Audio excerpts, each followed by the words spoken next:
Siapa yang tidak tahu Khalid bin Walid?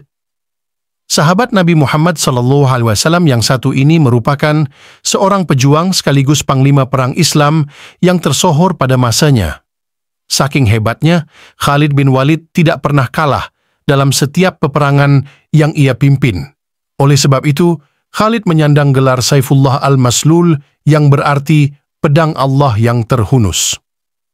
Penakluk Persia dan Romawi ini memiliki banyak keistimewaan yang tidak dimiliki oleh panglima lainnya, seperti dikutipi dari buku Para Panglima Perang Islam yang ditulis oleh Rizem Aizid.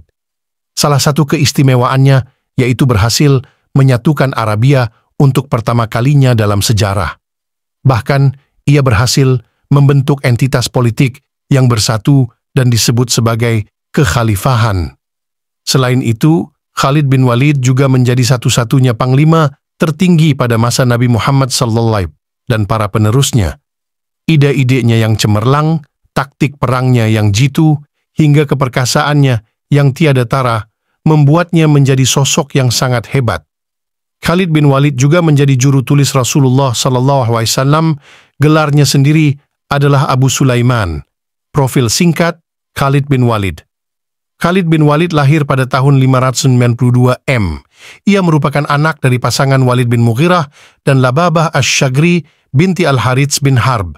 Ayahnya berasal dari Bani Makhzum, salah satu marga terkemuka di kalangan suku Quraisy.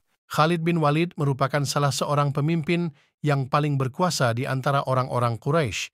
Paman-pamannya juga tergolong sebagai kaum yang terpandang di Quraisy. Ayah Khalid bin Walid memiliki kebun buah-buahan yang membentang dari Mekah sampai Taif. Berdasarkan silsilahnya, ia bersaudara dekat dengan Rasulullah SAW. Ini dikarenakan Sayyidah Maimunah yang merupakan istri Rasulullah SAW adalah bibinya dari pihak ibu. Masuk Islamnya Khalid bin Walid, kehebatan dan keberanian Khalid di medan perang terlihat ketika ia memimpin pasukan Quraisy pada perang Uhud. Saat itu, ia menjabat sebagai panglima pasukan berkuda kaum Quraisy dan berhasil mengalahkan kaum muslimin. Taktik yang Khalid gunakan adalah memanfaatkan kelemahan musuh.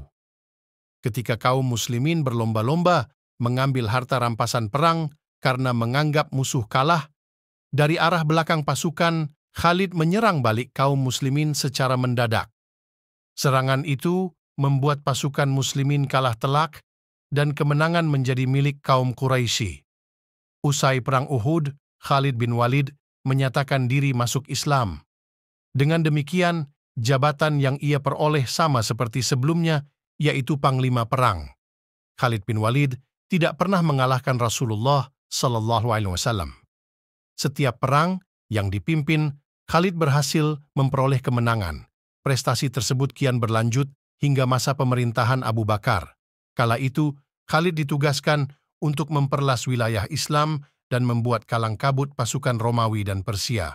Peperangan yang dipimpin oleh Khalid bin Walid. Pada era Nabi Muhammad SAW, pertempuran yang dipimpin oleh Khalid bin Walid ialah Perang Mu'tah, pembebasan Mekkah, pertempuran Hunain, pengepungan Taif, pertempuran Tabuk, dan Haji Wada.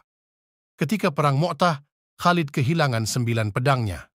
Inilah yang menyebabkan dirinya memperoleh gelar pedang Allah yang terhunus oleh Rasulullah SAW. Sementara itu, pada peristiwa pembebasan Mekah atau Fatu Mekah pada tahun 630 M, Khalid bin Walid memiliki andil yang cukup besar dalam mengobarkan semangat pasukannya. Kemudian di era Khalifah Abu Bakar, Khalid bin Walid memimpin sejumlah pertempuran seperti pertempuran Riddah, pertempuran Yamamah, serta penaklukan Persia dan Romawi. Sejak Rasulullah SAW wafat, banyak kaum muslim yang keluar dari Islam atau murtad. Selain itu, banyak juga yang mengaku sebagai nabi selanjutnya dan kemudian diberantas oleh Khalifah Abu Bakar. Salah satu pemberantasan tersebut dilakukan melalui pertempuran Yamamah yang melawan Musailamah al-Kadzdzab, seseorang yang mengaku nabi. Dalam pertempuran Yamamah, pasukan muslim di bawah pimpinan Khalid berhasil mengalahkan kaum murtad yang jumlahnya lebih banyak 3 kali lipat ketimbang jumlah pasukan muslim. Sementara itu, Ketika penaklukan Persia dan Romawi, Khalid bersama 11.000 pasukan Muslim berhasil menguasai wilayah Persia dengan cepat. Bahkan, ia meraih 4 pertempuran secara berturut-turut dengan cepat, yaitu pertempuran Chains, pertempuran Sungai, pertempuran Walaja, dan pertempuran Ulais.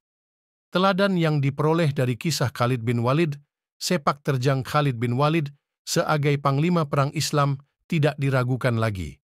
Kisahnya ini menyimpan banyak pelajaran penting yang bisa diteladani oleh umat Muslim, salah satunya tidak takabur. Meski kehebatannya tidak diragukan lagi, Khalid tidak pernah membanggakan diri dan bersikap sombong. Dirinya tetap rendah hati dan tawadhu.